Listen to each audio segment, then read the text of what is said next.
اعوذ باللہ من الشیطان الرجیم بسم اللہ الرحمن الرحیم السلام علیکم ورحمۃ اللہ وبرکاتہ۔ دوستو، آج کا ہمارا موضوع ہے خوبانی اور اس کے 10 طبی فائدے۔ تو آئیے اپنے موضوع کا آغاز کرتے ہیں۔ آغاز کرنے سے پہلے جن دوستوں نے ابھی تک چینل کو سبسکرائب نہیں کیا وہ چینل کو سبسکرائب بھی کر لیں اور آگے شیئر بھی کر دیں تاکہ آنے والی ہر ویڈیو آپ تک بآسانی پہنچ سکے۔ سرد پہاڑی علاقوں میں پیدا ہونے والے اس پھل کو خوبانی کہا جاتا ہے۔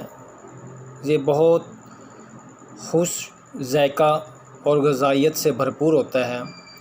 اس میں پوٹیشیم، فولاد، فائبر اور کیروٹین وافر مقدار کے اندر موجود ہوتی ہے۔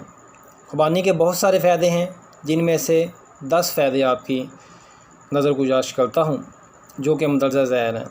نمبر 1، 7 سے 10 دانے خوبانی کے صبح خالی معدے کھانے سے، اوپر سے لسی پی لینے سے نظام ہضم، معدے کا نظام جو ہے وہ ٹھیک ہو کر قبض کو دور کر دیتا ہے اور سینے کی جلن کو بھی ختم کر دیتا ہے۔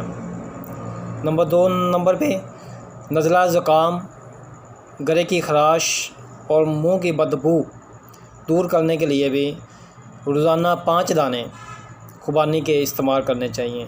نمبر 3، 50 گرام خشک خوبانی اور سبز چائے کے ساتھ نہار منہ کھانے سے پیٹ کے کیڑے ختم ہو جاتے ہیں۔ نمبر 4، بھوک کی کمی اور معدے کے بوجھ کے لیے 1 پاؤ خوبانی اور 10 گرام سونف، یہ روزانہ کھانے سے بھوک خوب لگتی ہے اور معدے کا بوجھ جو ہے وہ بھی ختم ہو جاتا ہے۔ نمبر 5، خوبانی کولیسٹرول LDL کی سطح کو کم کرنے کے لیے بہت زیادہ مفید ہے اور شریانوں کو صاف کرتی ہے۔ نمبر 6، خوبانی کے روزانہ